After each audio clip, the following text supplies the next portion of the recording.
Magandang hapon po sa ating lahat mga kabayan. Muli nandito tayo sa kabundukan, hinay-hinay. No, back to normal naman po tayo mga kabayan. At pinabalikan din po ito sa ating primary sponsor. At ito si Lolo Ilyong at si Nanay Nilia mga kabayan. Super layo din to mga kabayan. No, yung ating lalakbayin, akyat baba bago tayo makarating dito sa kanila. At nandito tayo ngayon, titingnan natin kung nandiyan sila.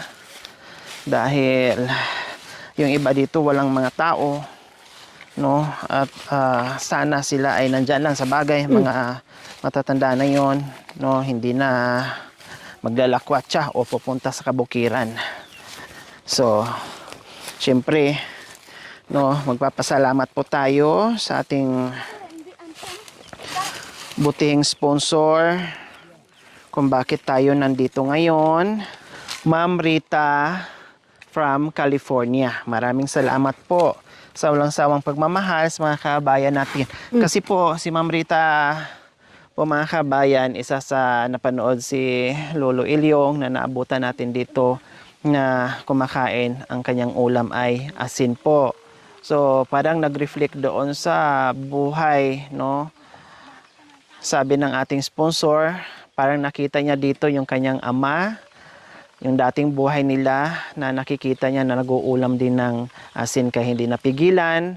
Naging emosyonal yung ating sponsor at agad-agad ang pabili ito. At ito ngayon, nandito tayo ihatid natin para sa kanila mga kabayan. At kumustahin din natin sila.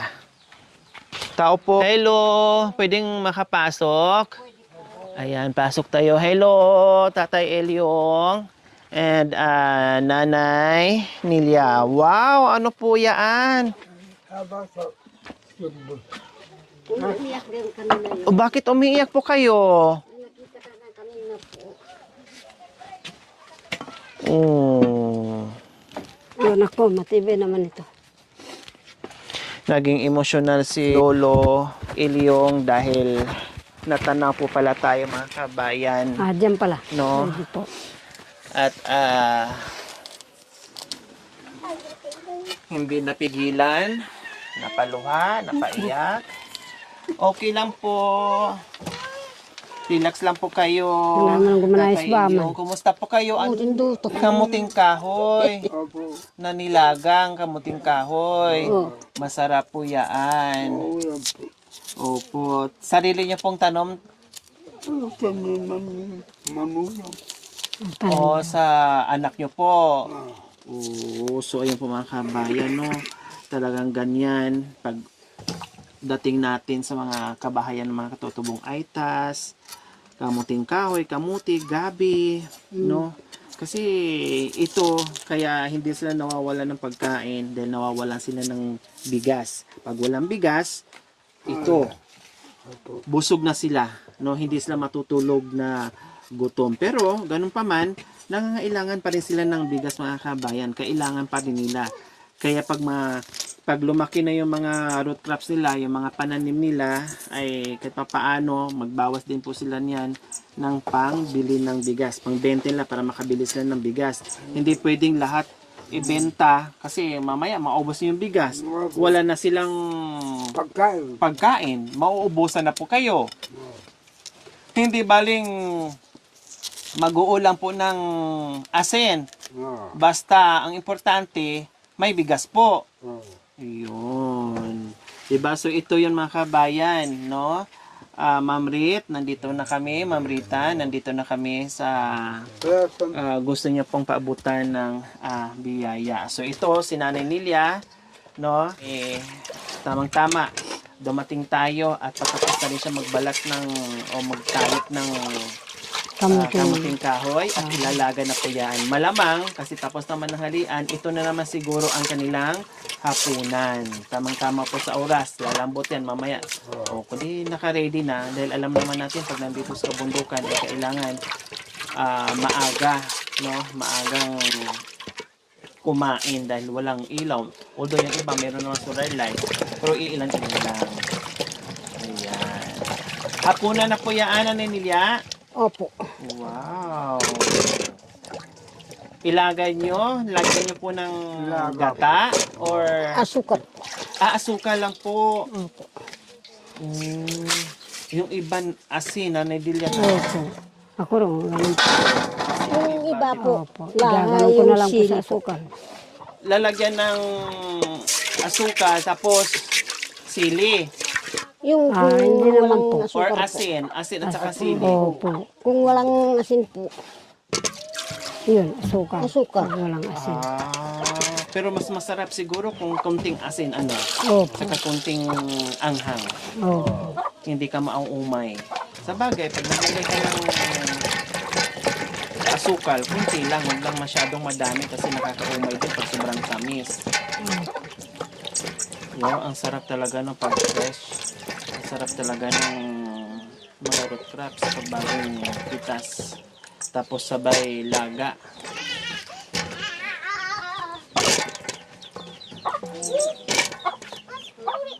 Ayan.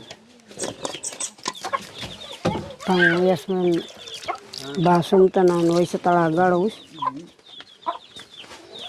Ayan, sasalan ni Nanay Lilia. Yung saingan naman kami nasa gitna ng bahay po nila. Kasi pag nilalamig naman sa bahay, alam niyo kung bakit nila, alam niyo kung bakit nandiyan yung saingan nila. Kasi Ginaganyan pag po. nilalamig sila, Ginaganyan po yung ano. para iniihaw nila yung mga paa nila mga kabayan para matanggal kung paano yung naramdaman nila na lamig. Lalong-lalo na ay nandito sa kabundukan. Kaya, bakit? Nandiyan yung kanilang saingan. O katulad niya, malapit sa papag, no? Igaganyan lang nila yung mga kabayan yung paa nila. O, tama po ba ako? Siguro dito pag nilalamig kayo, tatay, dito po kayo pwesto, no? Tapos gaganyan nyo po yung paa nyo. Opo. O, sabi ko naman ba Hanggang sa ang makatulog. delikado po, pag nakaganyan kayo, pag nasarapan nyo, nakatulog na kayo, yung pala, nandoon na sa apo yung paa nyo. Opo, tatang mga di ganun din. Ayan, nasunog nga. At natawa si Tatay Ilyong. Pagdating sa doktor, yan. May infection na kapatad, sabi sa akin. Wala na po kayo. Sabi ko. Ganyan talaga kayo, nanay, no? Nanay Nilia, Nanay Dilia, hindi lang si Nanay Opo. Nilia, kahit kayo, ganun din po. Ganon din Kung ako. kailan nagutom, kung kailan na magsaing, saka pa magsibak ng Wow. kahoy. Oh, ikaw lang ang mag-ano, wala kang Hindi pwedeng mautosan. magsibak, ipundo dyan para pag nagutom at Oo, ganun agad-agad ako. magsaing, dampot ka na lang. Ganon din ako naman doon sa ano. Nung wala pa Pero yung... madalas na nakikita ko kayong makatutubong itis, ganyan eh. Uwa, anak ko. Eh kasi pagod na nga naggaganong-ganon. Yun. Ay, sandali lang. Ay, pahinga muna, gumaganon. Malimutan na yung panggatong na itambak. Anak ko. Eh, ganyan ang kinakain muna. Eh, yung ano, hindi ka nga naman panay na nakakabili, anak ko. Tinitipid yung bigas, kaya pag ganyan-ganyan muna. Siyempre, Tatay Ilyong and Nanay Nilia, nandito kami kasi pinatid ang ating sponsor na si Ma'am Rita from California, yung inyong grocery at bigas. Ayan, may mga gatas na po dyan, no? Assorted groceries natin, mga dilata, at ano-ano pa, mga tinapay, nandito, nandiyan na po, no? At itong pinaka-importante sa lahat, itong bigas nyo. O, dalawa lang po kayo, matagal-tagal na po yan, maubos. Yung ating sponsor na si Ma'am Rita from California, nagpaabot po ng 5,089.15. So nag-grocery tayo, may bigas tayo. Bukod pa riyan, at meron pang masarap na ulam, lechon manok. O, para mamayang hapunan, hindi na mag-uulam ng asin si Tatay Ilyong at saka si Nanay Nilia. Merienda nyo na lang po yung kamuting kahoy. Kasi mamayang gabi o mamayang hapunan, may isasain na kayo, plus may ulam pa. At syempre nagtira din ako ng cash.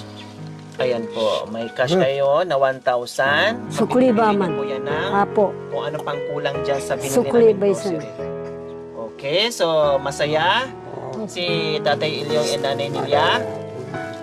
ay salamat po sa Madam Rita na nagtutulong sa amin ng bigas at saka ulam po. Salamat sa Panginoon. Okay, so ayan po, Ma'am Rita, no?